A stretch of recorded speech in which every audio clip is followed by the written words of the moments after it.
Okay, so we want to use this, we're going to solve this problem using gradient descent. Let's say we have this problem and we have the V0 and learning rate is given to us, and max iteration is also given as 1000. It's a very simple to use formula.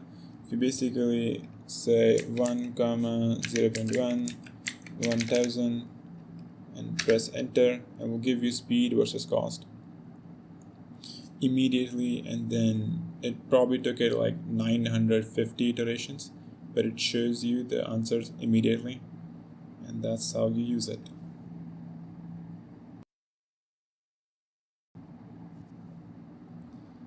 Now let's download this gradient descent script from this GitHub repo. Its link is in the description. You can download it from right there, and then just press the download raw file. It will show up in a download folder, and then also you will have to download the student software. If you have Mac, you use the first link.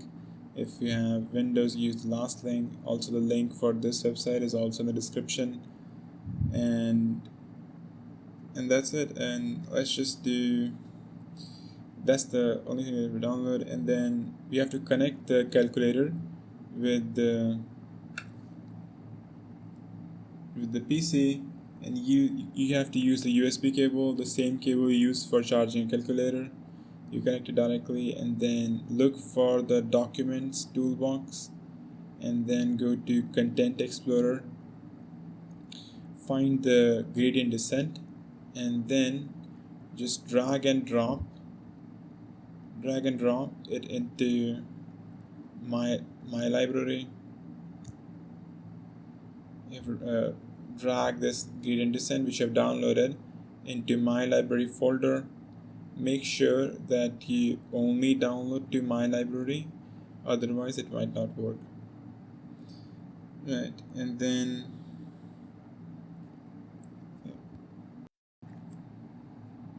now once you have installed the script, let's just see how we can use it on the calculator. First thing you can do is go to, the first method is to go to browse my library and open the file which you have downloaded, and press menu, check syntax and stir, and then press run. And over here you can do the same.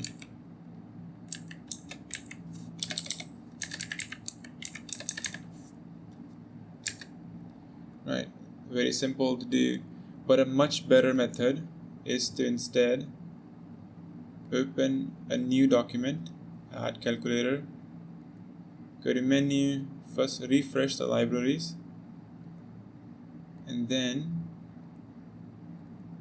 create a shortcut to the library file which you have downloaded. It's called grdesc.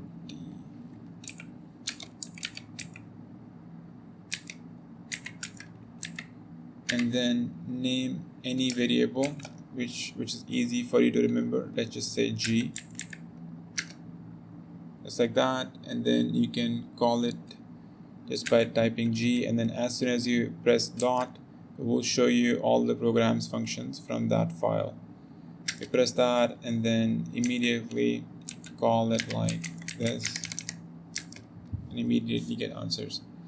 This is a much better method because you can have like multiple my library shortcuts in just like one document. Right? It's much better because you can have multiple of these files inside one document with like multiple shortcuts like this. Right, and also save the file as I will save it as like computational methods, not computational, iterative methods. Right, so you can always go back to this document and then use it very easily. Also check out this GitHub repo, it has a lot of functions like this. I will be adding more to this TI code folder, which will be other than the computational methods. Right. Do check it out. Thank you.